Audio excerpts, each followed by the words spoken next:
Welcome to the #1 source for information, news, and opinion on your Columbus Blue Jackets. This is CBJ in 30, presented by Ohio Credit Union. You can also find the audio version on the CBJ Radio SoundCloud page, Apple Podcasts, TuneIn, Spotify, Google Play Music, or wherever you listen to your favorite podcasts. Now here's your host, Bob McElligott. Well, the 20th anniversary season officially got underway last night in Nashville, and the Blue Jackets lost to the Predators by the final score of 3-1. Welcome to CBJ in 30, presented by Ohio Credit Union. It was a disappointing loss. Every loss is disappointing, but the Blue Jackets, they hung in there. They played well. I thought Jonas Korpisalo played well. Boone Jenner had the only goal for the Blue Jackets. The only frustrating thing was it was the same things that we've been talking about for weeks. And the problems with the Blue Jackets and scoring is at the top of that list. Finding a way to score. No scoring on the power play in the couple of chances last night. So, again, disappointing, but it is only 1 out of 56. It doesn't become a real concern still or until you start into a losing streak or you lose 4 out of 5 or something like that. So Blue Jackets get a chance to bounce right back tomorrow with the second and final game of this series in Nashville. Right now, I want to tell you about Ohio Credit Union, where they have been putting people over profits since way back in 1934. That's a long time. I mean, we're talking Great Depression time, for crying out loud.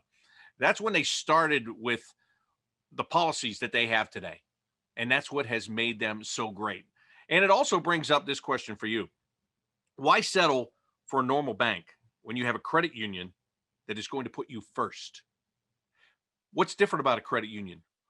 If you're going to go to a credit union, why should it be Ohio Credit Union? All of those answers are at your fingertips right now, this very second. Go to their website, ohio.org, surf through it. The answers to your questions are right there. So go with a credit union that's going to put you first. Ohio Credit Union. Again, find them on the web at ohio.org. So the Blue Jackets, again, it was disappointing last night. I mean, I'm watching the game, and I was not. I was impressed a little bit in the level of play by both teams. I thought it was going to be a little bit sloppier than it was. I thought both teams played very well. I thought Jonas Korpisalo was good for the Blue Jackets, especially early in the game when he needed to be. And again, they did a lot of things right. They just didn't score goals. Oh, and then, by the way, when they made 2 mistakes, those 2 mistakes cost them because they both turned into goals. A couple of 2-on-1s turned into goals. The first time Michael Del Zotto, they get around him. They turn that into a 2-on-1. Luke Cunningham scores the goal on that one. And then later, David Savard tries to step up. He misses his man. Then he runs into Cam Atkinson. They both are down and out of the play. Leaves Vladislav Gavrikov back in a 2-on-1, and Philip Forsberg scores that goal to make it a 2-1 game in the third period. And then the empty netter was added later by Kalle Järnkrok. He was the one that put the empty netter in, and that's how the final score was set in that game. So, again, it's only one game. I'm not going to panic. I'm not going to get all, beside myself about it by any means. You're not going to win all 56 games. Nobody here is going 56-0. And as I said, you get a chance to play again tomorrow night. And if you win tomorrow night, then you go to Detroit for 2 games. And even though those aren't slam dunk wins, they're about as close as you can get to it, the way Detroit is rebuilding. So, you can come out of this trip okay. Even if you come out of the trip 2-2, right? So anyway, let's just all take a collective breath. Let's all settle down. And let's get ready for tomorrow night's game. And I'm going to help you do that right now. Now, I told you earlier this week, I had former Blue Jackets goaltender for a very short period of time and current NBC sports analyst Brian Boucher lined up for the show today. And that was true. And I had every indication that he was coming on the show. And last night during the game, he sent me an email, and a situation arose in his life it's not a COVID situation. I'll tell you that right now. Just something happened and he can't be on the show today. Simple as that. He apologized. He said he's going to make it up to you, the audience. So we'll have him on at some point, but it's not happening today. So that happens during the game last night. So now I'm saying to myself, how can I get a real good quality guest that's going to give us a good show and is going to, help to kind of supplement what we're watching? Because at the time I'm watching the game as it's going on. And then it hit me, and it was a no-brainer. It was right there in front of me. Taking on the Nashville Predators, Pete Weber has been the voice of the Predators since their inception in 1998. And he's been around pro sports for a long, long time. He's got great stories. He's got great insight. And so I sent Pete a message and I said, "Hey, would you be willing to go on with me tomorrow?" And I told him he's playing second fiddle to Brian Boucher. And Pete, he's such a pro, he's fine with that. But, I told him I was in a bind and I told him I'd like to talk to him. And graciously, as he does with all things in his life, Pete Weber accepted the invitation. So without further ado, let's bring him on to today's edition of CBJ in 30, the one and the only Pete Weber of the Nashville Predators. Well, Pete, thanks for being on with me today. I appreciate it. Of course, our two teams played each other last night in the very first game of this regular season. Nashville wins it 3-1. Empty net goal sealed it at the end for the Predators. What did you think about the game itself? Because I was sitting there and I was watching it, and it's the first game of the season, and it was a very abbreviated training camp. But yet I was saying to myself, this is a pretty good game. I mean, it looks like a regular hockey game. It doesn't look like a sloppy early season game, and that surprised me. Did you feel like that? Absolutely. That's absolutely what I was anticipating. I thought this was going to be slop upon slop upon slop. And there were guys, on the Predator side anyway, who weren't able to get in that many practices before all this, or even participate fully in the scrimmages. Duchesne last night, that was really his first full go at things in a while. And I thought he played pretty darn well. But obviously the group that still looks like they have in the past and produced the go-ahead goal, the Jofel line with, your man, Ryan Johansson, along with Victor Arvidsson and Philip Forsberg. Forsberg, to me, looks like he plays like that most of the time. And that, again, he did last night. He essentially created that whole goal. I mean, he did everything you possibly could have done. So, any assists awarded on that were true gifts. It was like the old days of when we all anticipated that, the Boston Bruins, for example. Yeah, he was on the bench. No, actually, he was in the shower, but Phil Esposito still got an assist on Bobby Orr's goal. When I saw Philip Forsberg score that goal, I don't know why this flashed in my mind, but I still cannot believe the Predators were able to get him in a trade for Martin Erat years ago from the Washington Capitals. I mean, when you go back and you can analyze every trade that's ever been made in the NHL, right? But man, look at that trade. Are you kidding me? That's a no-brainer who got the best deal in that trade. Yeah, and that was because George McPhee, then the general manager of the Capitals, was feeling pressure to get a veteran to add for their run toward the expected or hoped for cup. And David Poyle simply said, you can't have him unless we get Marty Erat. So I believe that came in or got called into Central Registry about 10 seconds before the expiration time. Okay, they were in the queue and it probably would have been approved anyway, but it wasn't like that old fax problem that allowed Peter Stastny to get traded years ago, maybe 3 hours past the deadline. But that was, yeah, you're right. It's no trouble judging the winner of that trade. There are a few others, but I think when you get right down to it, that is, in recent times, probably the best return for the least. And Marty Erat still can correspond with him. But I think he scored 9 NHL goals after that deal. Yeah. And last night, Forsberg, I think that was his 169th career NHL goal. Yeah, I think every GM, when they look back on their career, there's going to be trades that there'll be a whole bunch that they won't be remembered whatsoever. And then there'll be like the best one that you ever made and the worst one you ever made. And for George McPhee, that's got to be the worst one, isn't it? Well, I think that's the one that really made him available. It would be the first general manager of the Vegas Golden Knights. I don't think there's any question on that. I really don't. Yeah, well, another trade that the Predators made during the offseason paid off last night, too, getting Luke Cunningham from the Minnesota Wild in exchange for Nick Bonino. And, of course, Cunningham scored the first goal that tied the game at that point. As you've watched him, and you've watched him a lot in the West the last couple of years, and now you're watching him with the Predators, what do you like about Luke Cunningham? He seems to be able to find openings where you don't think any exist. Let's go back to the old days of NFL films where Gale Sayers makes the pronouncement, all I need is 18 inches of daylight, and I'm great. Well, that's essentially what he found last night. And the 2-on-1, able to conclude that with the score. And the interesting thing, isn't it, because guys have just gotten together, but who's the man that set that up for him? A former Wild teammate, Eric Howla. And what an airborne backhanded feed that was to him to go down ice and then finish off. And now Howla is another guy I talked to earlier about people who have not had that much time on the ice in this very shortened training camp or preseason period. And he really got on the ice for the Predators for the first time on Sunday night. So that's very little time. And Cunningham, because he was an RFA coming in, got his contract signed and had to quarantine for a while, and he didn't get on the ice until Sunday night in the scrimmage.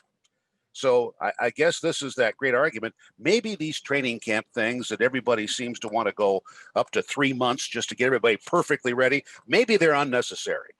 Yeah, well, and a guy that would hate that would be John Tortorella, Yes. right? Because his training camp is legendary. The guys didn't have to do his 2-mile run this year. They were ecstatic about that. But you're right. It does make a good point. And even now you look during the regular season, I don't know how it works in Nashville with the coaches that you've had, but towards practice it comes to a point where he almost doesn't even practice anymore. He's more interested in giving them the days off. So yeah, there is somewhat of an argument for that, but the game is structured, but then again, there's a lot of pond hockey today too. Oh yeah, there certainly is. And I think I've seen that in the little glimpses I have seen the first 2 nights of the season for the games in the so-called Scotiabank Northern Division, the Canadian division. I tell you one thing, if you are raising a goaltender, don't let one of those sons end up with one of those teams up there. I think is the formula, they're all supposed to be 9-goal total games. I mean, that's what it appears to be so far. Well, it's funny you say that, because one of the things I've been harping on for the last 2 weeks is skaters can go out and skate and they can shoot, but the goalies aren't really getting what they're going to get during the regular season. So, I said games might be 7-6 early on. And then I'm watching that game that our teams played against each other last night. And I'm like, well, this is a March game. This is not a early in the season game here. And I guess that's a credit to the goaltenders on both sides. And, speaking of that, it's really interesting. These two teams both are going to operate with a goaltending tandem this year. But it's different because the Blue Jackets have 2 young guys, each one trying to win a long-term job here. And for the Predators, of course, you've got the veteran Pecorine, who's now on the downside, and he's good with that. And UC Saros, who played really well last night and made big saves when he had to. But the biggest save might have been made by Matthias Ekholm. Yes, it was. You're right. You are exactly right. He did get into position to make that save. But what do you like about those 2 guys and just the way they interact? It seems like there's an understanding between the 2. There is an understanding between the 2, and it's looked upon maybe not so much mentor and mentee or a teacher student, but countrymen, and one looking out for the other. Pekka, really from the very outset, he took UC under his wing, and I think helped make him comfortable in the NHL. Now, they're divergently different goaltending styles. Because of size differential, Saros has to be much more compact in what he does, and he has been. And Pekka is the guy. Now, I worked with and around Dominik Hasek for several years, and nobody can be as unorthodox as he. But there's some element of that in Pekka's game on occasion. Now, the one thing that Dominik always did was he would throw away a stick as if it was just an unneeded encumbrance for him, and pick up the puck with his blocker glove hand. So goaltending has really morphed over the years, from the time when guys with their entire career facing all those shots without a mask to that period of time in the mid-90s where, what was it, Ted Nolan referred to Garth Snow as the Michelin man in goal with all the padding, to now it's been somewhat reduced by regulation. But I think, and if you look at video from the 70s and 80s, the goaltenders back then looked to be almost naked compared to the goalies of today, or certainly of the mid-90s. But they are so much more athletic as a general rule than ever they were before. Yeah, you look at those old, when they played the stand-up style, and those guys just, they almost didn't look like athletes in some ways. You're right. Correct. And now it is, without question, the most athletic looking guy on the ice is the goaltender. And who would have known that Dominik was so ahead of his time in getting rid of the stick? Because, it used to be if the goaltender lost his stick, the defenseman hands him a stick. These guys don't even want it now. They Correct. practice standing in net and making the saves without the stick. They're not worried about it anymore. So Hasek that's how good he was, Pete. He was way ahead of his time. Very much ahead of his time.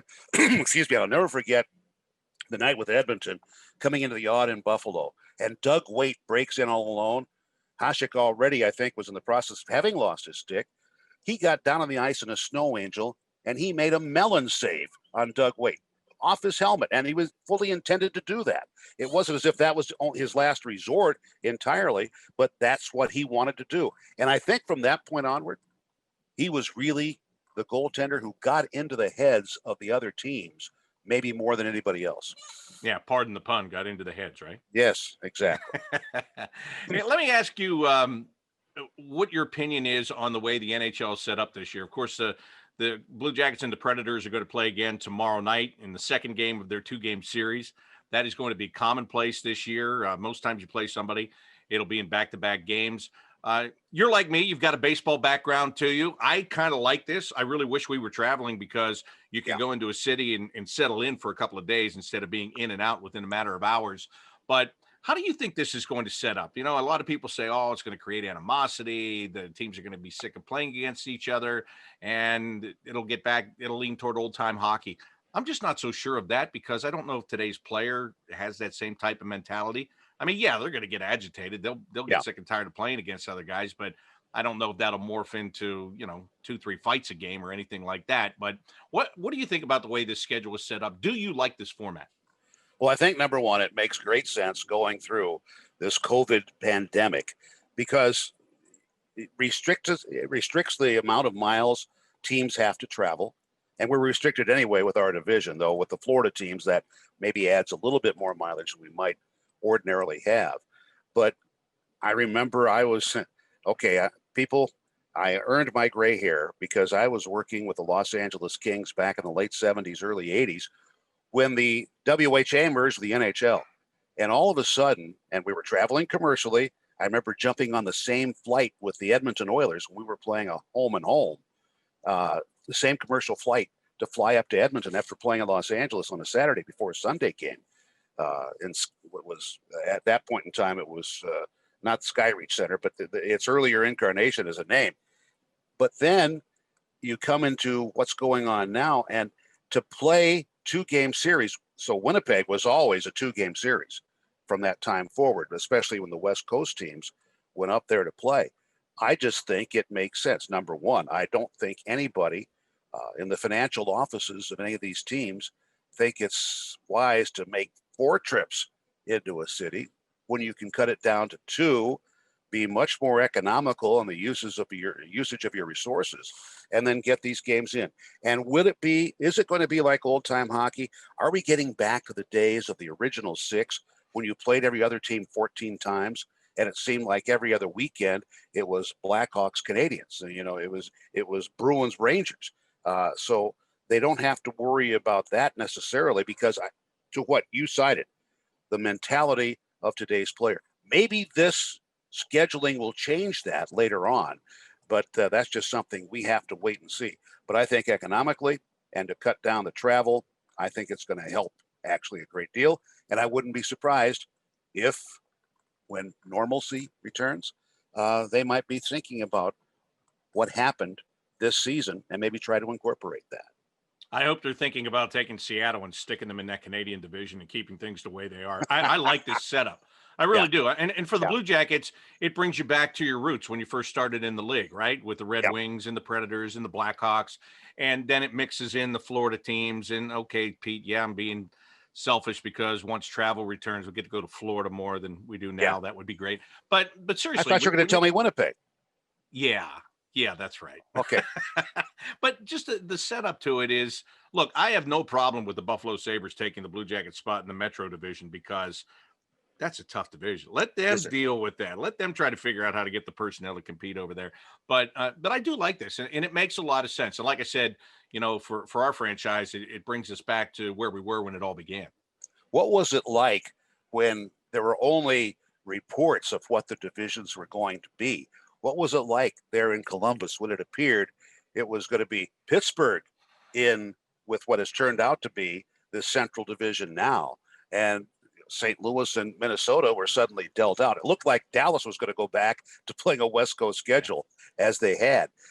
So there was a lot of, various scenarios being considered. I'm with you. I like this division. Look, the Pittsburgh has become a rival. I still think Pittsburgh is a rival in Columbus.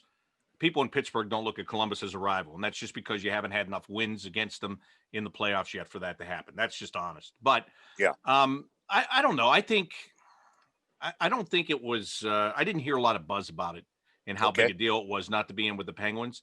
And I'll tell you this, and I don't have to tell you this. You've been around long enough to know there is no way that the Flyers and the Penguins are going to play in a separate division. There is just no way. I mean, that old Patrick division with the New York teams and the Flyers and the Penguins and the Capitals, in my opinion, that was never going to happen. They were never going to pull those apart. And of course they didn't.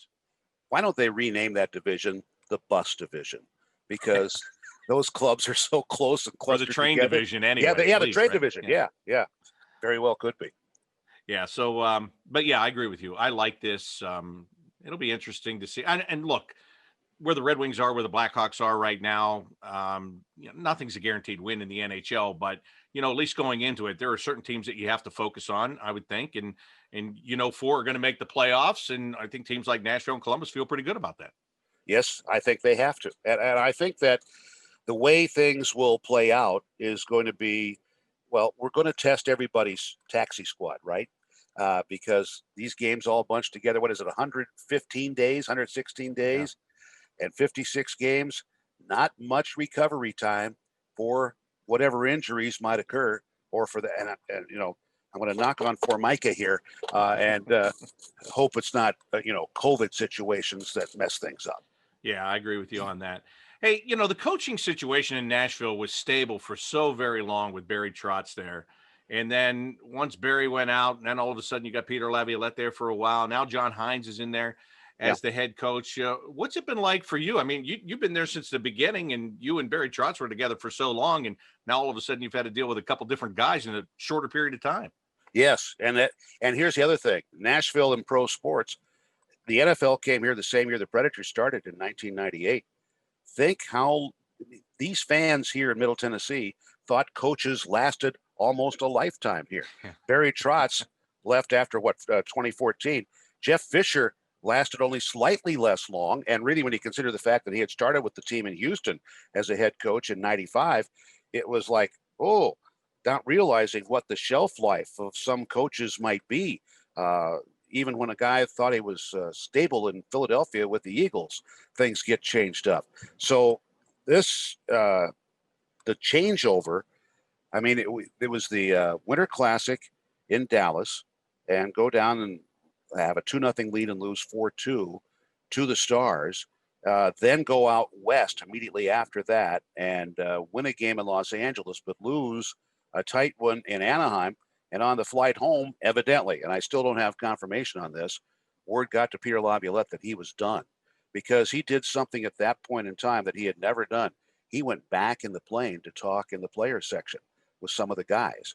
And so when we get off, word had kind of spread that he was being replaced. We didn't know yet for sure who it was that was going to replace him, but the next day it was announced that it was going to be John Hines. And John Hines, of course, had the great assignment of facing the Boston Bruins in his first game. And he had a morning skate, but not a practice before that to meet with his team. But I think he did a pretty good job of cleaning up some defensive zone problems that the team had, trying to play man-to-man, and then he switched things back over to zone. And I think that settled things down there a great deal. And we saw the number of high opportunity chances on the goalies diminish greatly. Yeah, that's it's funny how things work in this sport, right? I mean, sometimes just the subtlest change makes such a difference. And John Hines, how much of him coming there has to do with USA Hockey? And of course, David Poyle is very much into USA Hockey. Was there a tie there between those guys? A little bit there, but I think the thing that worked most in John's favor was David's relationship with Ray Sherrill and Tom Fitzgerald, both of whom recommended John very highly. And so they come in here, and it was I think obviously you don't just make a coaching change. You wake up one morning, got to change the coach. So I'll call two buddies. I'm sure there was some sort of process going into all of that resulted in that move toward John Hines being made. And I'm just thankful we didn't have the pandemic going on then. Could you imagine how long, if you're making a change like that, for example, the new coach would have to be quarantined coming in? I mean, our thought processes have changed greatly because of this. That's funny you say that, because I never even thought about that. I mean, this league is notorious for making changes mid-season. I wonder if that will curtail any potential changes in that position. It might well. I mean, now, unless a Northern Division team wants to bring Dave King, an ex-Blue Jackets coach, in, at least he's already up there. So wouldn't have to worry about that. But yeah, those are considerations that have to be made. And I was wondering as well, the waiver acquisition the other day of Lucas Pisa from Winnipeg. And when he gets there, he's going to have to quarantine for a while. And what about trades from the Northern Division as we come to the trade deadline? Are you going to be as eager, if you're south of the border, to pick up a player from one of those teams? Great questions. In all the years you've been around sports, and again, the NHL, the NFL, you've been around baseball, is this the strangest thing that you've had to endure, just overall, this whole pandemic and what we've gone through for 10 months? The only thing that approaches it was my first year doing baseball every day in 1981, the year of the big league strike. So I was with an Albuquerque team that was just magnificently staffed. They went 93-38 in the regular season. But you knew that even though the Dodgers that year, who ultimately would go on to win the World Series, were not going to be making any roster changes, calling the guys up who were hot. Mike Marshall was in the process of winning the Triple Crown at first base. We had the former Rookie of the Year, Rudy Law, in center field. You can imagine they would have wanted to have him up if they had any problem at all in the outfield. Candy Maldonado in right field. But I think the key to that was a relief pitcher named Alejandro Pena, who he didn't speak much English then. I was able to teach him a few English phrases to use in good situations, but he was reading all about Fernando Mania, and he was going out on his own early in the day to try to throw a screwball against the outfield fence. And when manager Del Crandall saw that, he went out there and said, "Son, you're going to get to the big leagues on what you have now. Let's not risk ruining your arm because of that." So that was the craziest scenario I had faced before this year. Wow. Those are some great names. I mean, well, I guess when you've done what you've done in your life, you've got some great names in that vocabulary of yours. Well, Del Crandall was actually, he was the manager who was he became a broadcast partner for me because he got into a scrap with the Phoenix Giants, and both he and manager Rocky Bridges, who I later would have in Buffalo, were suspended by the league for 5 games. So Del became my color man. Of all the athletes that you've worked around, can you narrow it down to one guy who was the most interesting or most fun, or just, somebody that stands out above the rest? Because I know it's a huge pool of people, and I was going to say, I don't mean to put you on the spot, but I guess I do mean to, because I'm asking you this. But, of all the people that you've been around, who jumps out at you the most? Marcel Dion, who was with my first big league team. He came up, introduced himself to me, sat down, said, "Anything you need, you just talk to me." And matter of fact, we were texting and cell phoning just a little bit before the resumption here, before we knew training camps were getting started. Because then where did he end up? He ends up outside Buffalo on the Ontario side. But he's inducted in the Hockey Hall of Fame. Claudia and I drive up from Buffalo to Toronto when it was still being held in Thompson Hall before they had made the move of the Hall of Fame. And he said, "Your wife is here. Come on into the party." So it was the best conversation was Claudia, me, Marcel Dion, Dave Taylor, and some guy named William Scott Bowman, who came over and just wanted to shoot the bull. And boy, there shouldn't have been any bulls alive after we finished. You mentioned your wife, Claudia, and one thing that I really like the most about you is how close you are with your wife. And I know you do a lot of traveling. I've seen you in different parts of the country at different times of the year with your wife along with you. And she's got a Columbus connection. Well, yeah, she essentially was brought up there, and she went to Bishop Hartley High School. She went to Ohio State.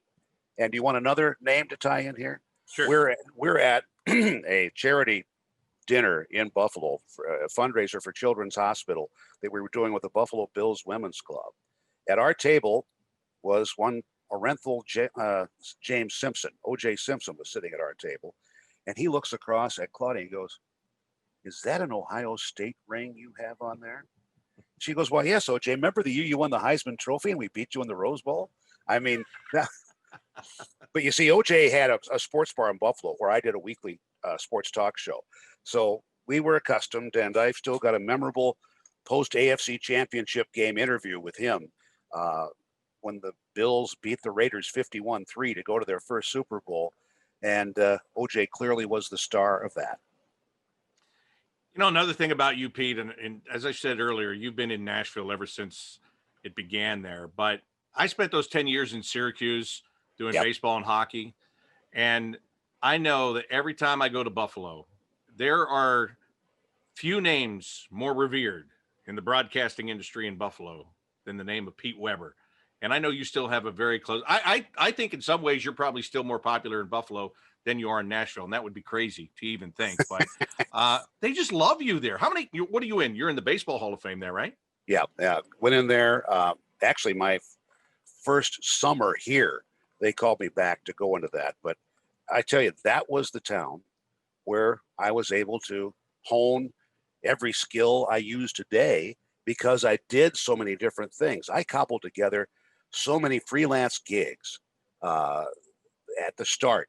And then in 83, I signed on with Bison Baseball and stayed with them on an everyday basis through 1995. Then went to the Empire Sports Network and worked there until this opening came up for me here in 1998. So I crossed a lot of others' lives there, and I hope I, positively affected some of those because I had a great deal of fun, and I'm still, I'm conflicted tomorrow night. You know what goes on the same time as Predators Blue Jackets? Bills? Yes. So the 3 DVRs will be spinning here at the house, and right after the game, I'll be hustling back to watch that.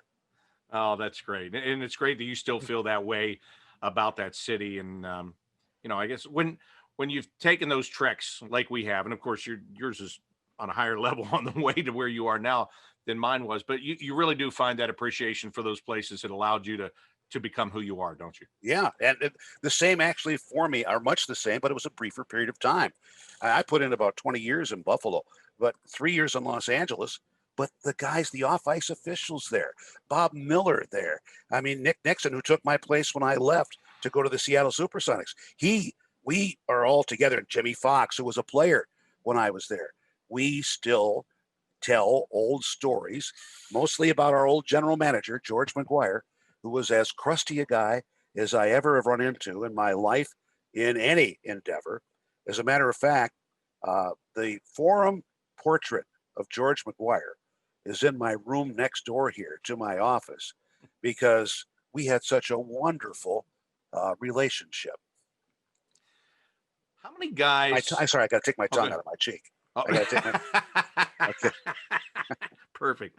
I was sitting here thinking when you're talking about, a manager that became a broadcast partner, and I know, you're talking about Jim Fox. He's now an analyst.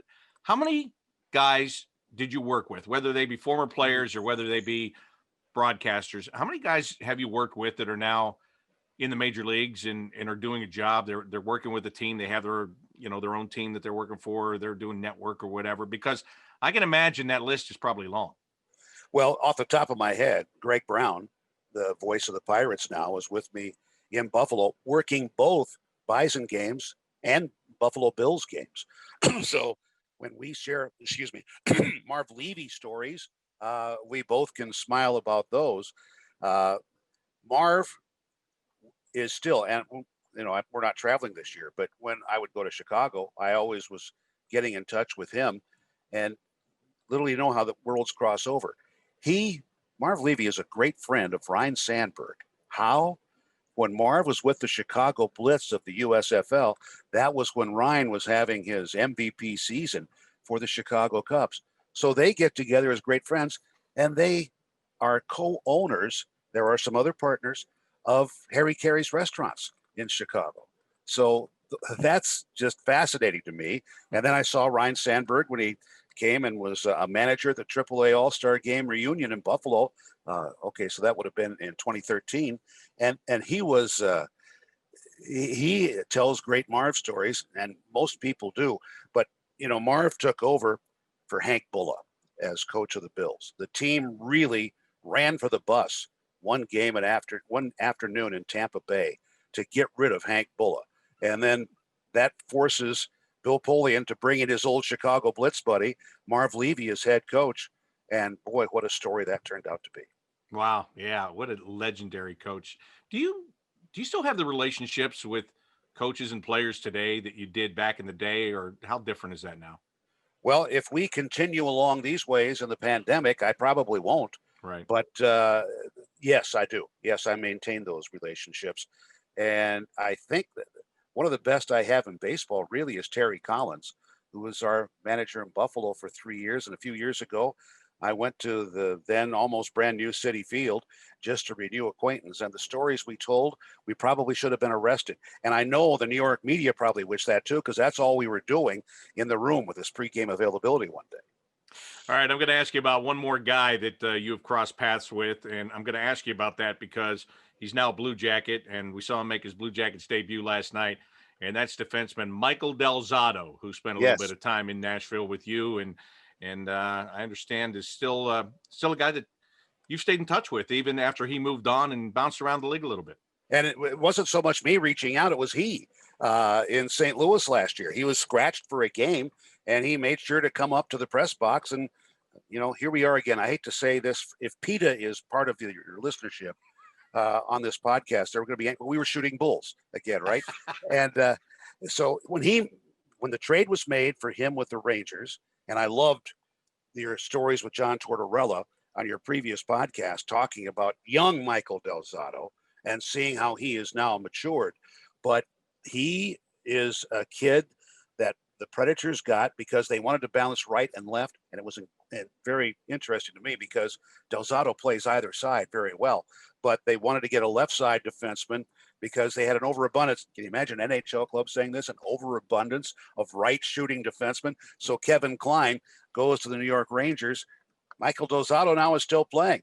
Kevin Klein retired, a year before last. So that was intriguing. But Del Zotto, a good friend, trying to remember which member it is of the NHL radio staff in Toronto, but they grew up together in Stouffville, Ontario. And I would be getting calls saying, please say hello to Michael Del Zotto. And maybe that's what truly connected us.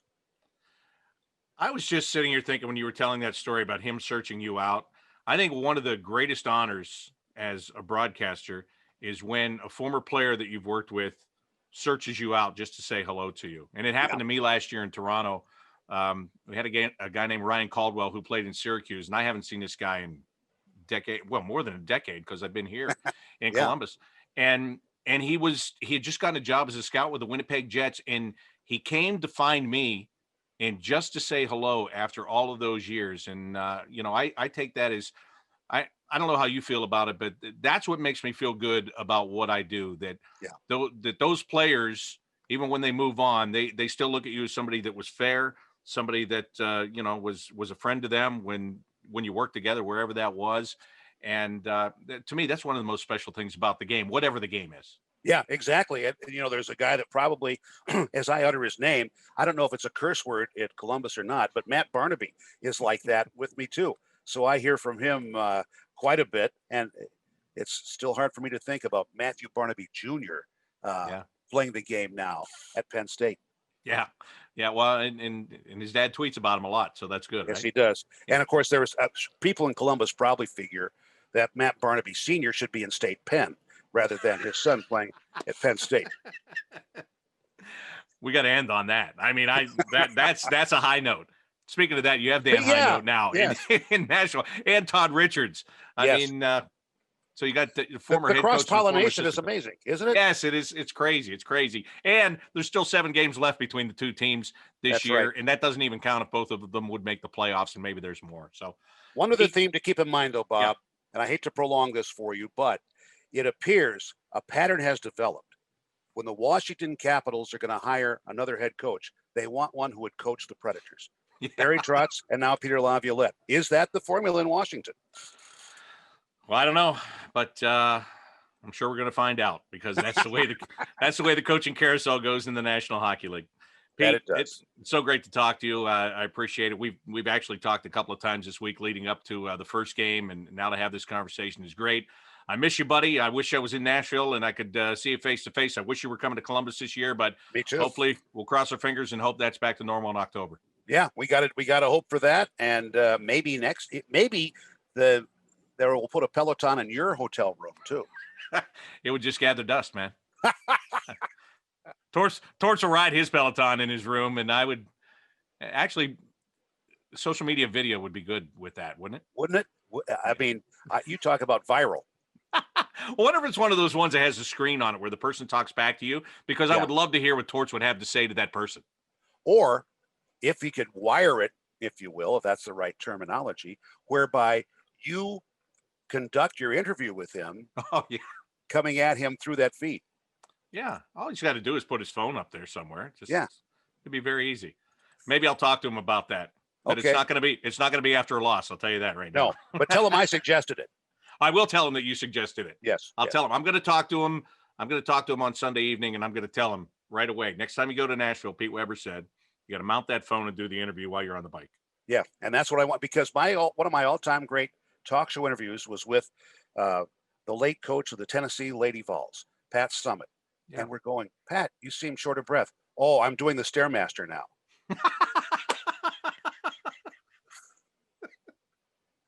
Well, tell you what, she that's kind of the way she lived her life, right? Yes, it was. But there's your setup for the interview with Torts. You tell Torts that Pat Summitt did a radio interview while on her Stairmaster. I think that's entree. He's going to want to do that, because the Peloton should be even more challenging. Listen, I know you've known Torts for a while, but I've worked with him for 6 years. I know what he's going to say, and I'm not going to be able to put it on the air. But I'm still going to tell him every Please word do. of what you just said. All right. Please do. Thank you, Pete. I appreciate it. Talk to you soon, my friend. You got it. I never tire of hearing Pete's stories. I don't. I think they're great, and there's so many more of them. We could do like a 12-hour podcast just talking with Pete Weber and getting his stories on old-time hockey, old-time baseball, old-time NFL football. It doesn't matter. You heard all of it, or you heard a lot of it right there. So it's always great to have Pete on. And again, I am very grateful that he took the time to join us, all of us, here today on CBJ in 30. Well, Pete will be back behind the microphone for Nashville tomorrow night, and I'll be behind the microphone for the Blue Jackets tomorrow night as the 2-game series wraps up in Nashville. That's an 8:00 start. So once again, our pregame coverage will begin at 7:30 on the Blue Jackets radio network, and that includes the flagship station in Columbus, 97.1 The Fan. What will each team do with goaltenders? I wouldn't be shocked if you see the other goaltender for each team in the game. Again, the goaltenders were not the problem. Korpisalo played well in a loss. UC Saros played well in a win. But you got Pekka Rinne sitting on the other side. You've got Elvis Merzlikins sitting on the Blue Jackets side. So it wouldn't shock me. You know, John Tortorella said in the pregame interview yesterday that he plans on alternating the goalies early on and then seeing where it goes from there. So I'm not guaranteeing you that Elvis is starting at this point in time right now. And as I do this for you, the Blue Jackets haven't practiced today. There's been no media availability and none of that stuff. So, you know, I'm spitballing, as they say. I'm going by what the coach said. Don't be surprised if Elvis is the starter tomorrow night in Nashville. But scoring, got to find some scoring. And where is it going to come from? That top line of the Blue Jackets that looked so good during this training camp and scrimmage games. And I told you, scrimmage games is one thing. Real games are another thing. They had some chances. They couldn't bury those chances. I didn't think they looked bad. I thought Bjorkstrand had some good looks, and Grigorenko had a great look at one point in time, and his shot either missed the net or got deflected, whatever. But anyway, it'll come. It'll come. And that's just the bottom line. Okay. So hopefully it comes tomorrow night. Blue Jackets and Predators, game 2 of their series before the Blue Jackets move on to Detroit to take on the Red Wings for a couple of days. 8 o'clock is when the puck drops in Nashville. Pre-game coverage again starts at 7:30, both on Fox Sports Ohio and on the Blue Jackets radio network. Thanks once again to Pete Weber of the Predators for joining me today. That's going to do it for this edition of CBJ in 30, presented by Ohio Credit Union. Until next time, which, by the way, is Monday Mailbag Edition. Don't forget, send me your questions. You can send them to me on Twitter, at BobbyMacSports. You can do that. You can grab your phone. It's as simple as this. Grab your phone. There's a voice memo. You will find a voice memo option on here. Ask your question right into your phone. Give me your name, where you're from, and your question. Record it as a video. Doesn't matter. And your voice and or your face can be on the show on Monday. Monday mailbag. Don't forget. So send those questions to me ASAP. Okay? Don't wait. Don't let somebody else beat you up, because if I get a whole bunch and I have to start eliminating, I'm going to go to the ones that came in first. So don't forget that. All right? Now, let me go back to where I was. That'll do it for today's edition of CBJ in 30, presented by Ohio Credit Union. Until next time, I'm Bob McElligott saying so long.